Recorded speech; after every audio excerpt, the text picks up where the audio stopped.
कामनाएं। आज भगवान गणेश जी के विकट अवतार से जुड़ी कथा का नाट्य रूपांतरण करने आ रही है बीबीडी एंड आईआईटी की नाट्य संस्था रंगभूमि। भगवान गणेश का विकट अवतार कामासुर नाम के दैत्य के अत्याचारों को समाप्त करने के लिए था। ये गणेश जी का छठा अवतार है जिसमें उन्होंने मोर को अपना वाहन बनाया और कामरूपी अर्थात इच्छाओं से उत्पन्न होने वाले असुर का नाश किया। इस अवतार के माध्यम से ये दर्शाया गया है कि अनंत इच्छाओं के आगे मनुष्य कमजोर पड़ जाता है और आत्मिक विकास के लिए वासनाओं पर नियंत्रण आवश्यक है।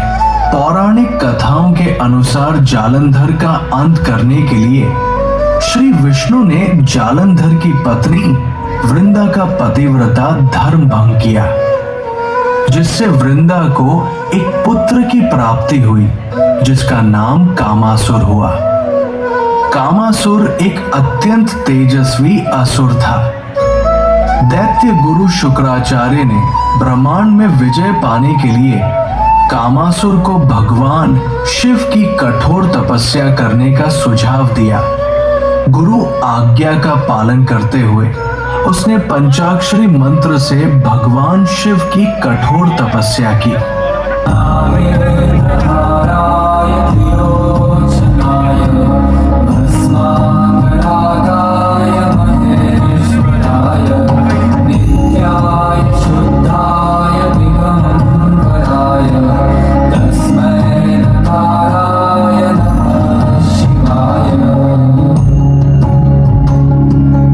तपस्या से प्रसन्न होकर शिव जी ने कामासुर को वरदान दिया। उस वरदान के प्रभाव से कामासुर अजय बन गया। उसके बाद उसने तीनों लोकों में अपना आतंक फैलाना शुरू कर दिया।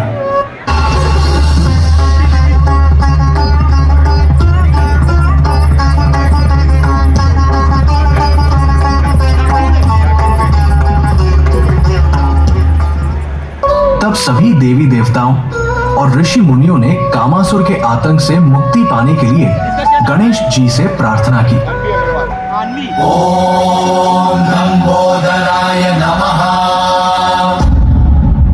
ओम एकदंताय नमः। प्रभु, इससे पूर्व की वो और दुष्टता करे, हमें इस कामासुर को रोकना ही होगा।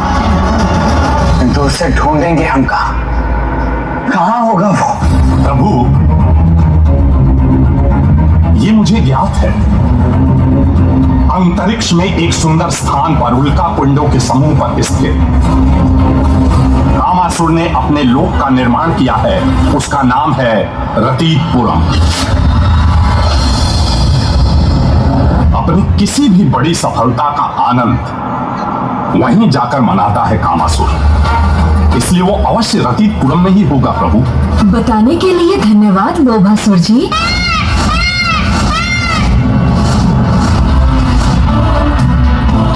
आओ अनुज गणेश, हमें शीघ्रता करनी चाहिए, इसलिए तुम भी मेरे साथ ही चलो।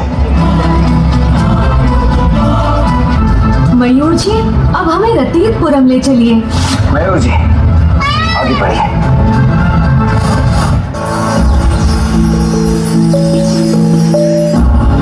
अब समय आ गया है अपने रतीतपुरम में आनंद उत्सव मनाने का।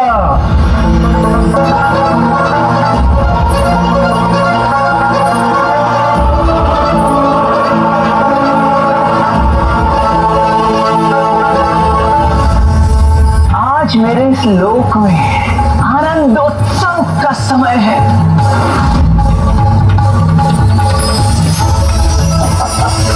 आज मेरे कार्य का प्रथम चरण जो पूर्ण हुआ, इस समस्त संसार के प्रत्येक छोर में काम भावना रूपी विकार का बीज बोने में सफलता जो प्राप्त हुई है मुझे, अब तो बस पूर्ण रूप से उसका विस्तार करना बाकी है, और वो भी शीघ्र अति शीघ्र संपन्न होगा।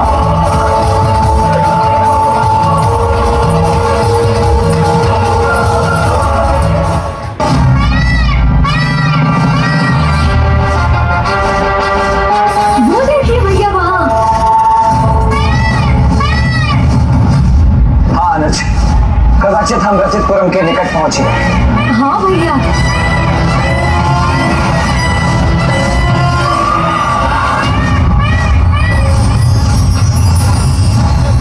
कैसा विचित्र स्थान है, जिसके चारों ओर ये इंद्रधनुष से प्रतीत होने वाले सतरंगी चक्र हैं।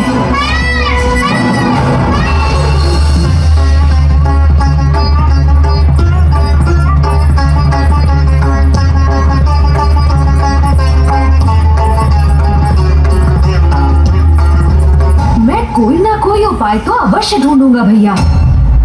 उस दुष्ट कामासुर के इन सतरंगी चक्रों की सभी सतह को अवश्य पार करूंगा मैं, और उसे उसके काम विकार के विस्तार करने से रोकने पर विवश कर दूंगा। किंतु इस 7 सतह वाले सुरक्षा चक्र को नष्ट कैसे करें हम?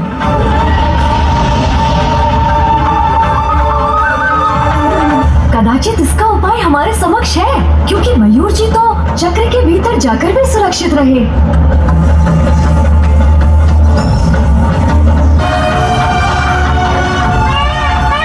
इसी कारण इस सुरक्षा चक्र की 7 सतहों के रंगों और मयूर जी के शरीर के रंगों में इतनी समानता है, क्योंकि मयूर जी इन विकारों को अपने भीतर प्रवेश ही नहीं करने देते, उन्हें ये बाहर ही रखते हैं। क्या हुआ अनुज? इस प्रकार एकटिक क्या देख रहे हो तुम? समस्या का समाधान भैया। कैसा समाधान? ध्यान से देखिए भैया, 5 इंद्रियों के साथ मन और बुद्धि, इन 7 पर नियंत्रण के एकमात्र प्रतीक है मयूर।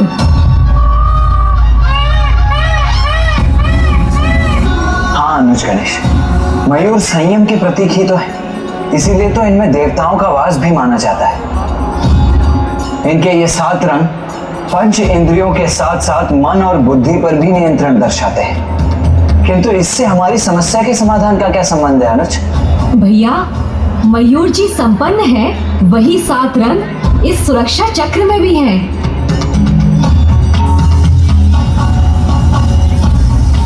अर्थात संयम के प्रतीक मयूर ही इस सतरंगी चक्र को भेदने में हमारे सहायक होंगे। इसलिए मुझे भी अपने एक मयूर को उत्पन्न करना होगा। किंतु क्यों गणेश? जब मेरे मयूर यहाँ उपस्थित हैं, तो तुम्हें अन्य मयूर की क्या आवश्यकता है? भैया, आपका मयूर आपकी संयमता का प्रतीक है, जो आपने उन्हें अपनी इंद्रियों में साध लिया है। ठीक उसी प्रकार मुझे भी एक ऐसा ही मयूर उत्पन्न करना होगा, जो प्रतीक होगा मेरी इंद्रियों में साधी गई मेरी संयमता का। तभी हम कामनाओं के इन 7 सतहों को भेद कर इन्हें पार कर सकेंगे भैया। उचित है गणेश। इन 7 में सर्वप्रथम है मन, जिसे भक्ति की शक्ति से संयमित किया जा सकता है। और ये तो आपको भी ज्ञात है भैया कि माता पिता की भक्ति से श्रेष्ठ तो और कुछ भी नहीं होता। इसलिए उनका आह्वान कर मैं उस प्रथम रंग को प्राप्त करूंगा, जो प्रतीक होगा मन पर संयमता का।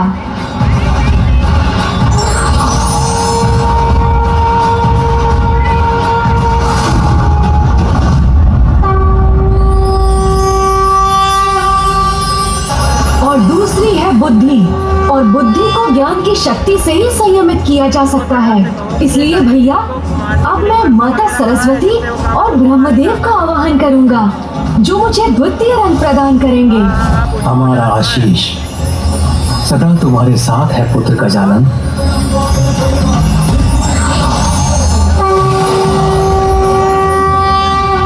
शेष 5 इंद्रियों में प्रथम है हमारे नेत्र, जिन्हें ध्यान शक्ति से संयमित किया जा सकता है।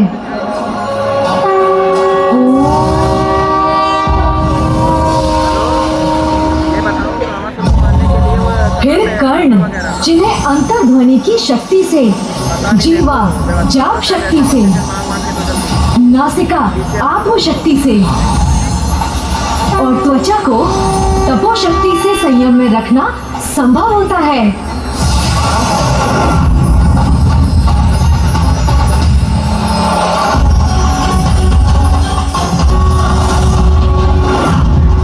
अद्भुत है पुत्र पुत्र गणेश की बुद्धि।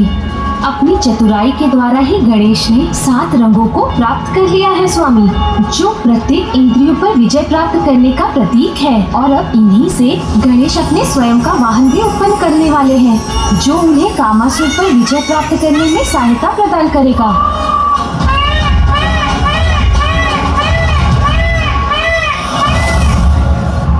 मेरे द्वारा उत्पन्न किए गए काम के प्रभाव से कोई सुरक्षित नहीं रह सकेगा।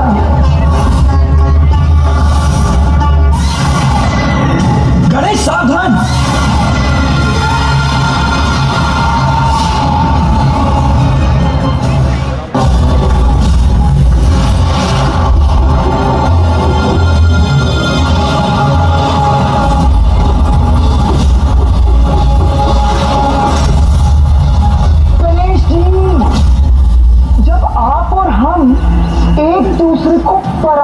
कर ही नहीं सकते तो क्या थे अंतहीन युद्ध करने का।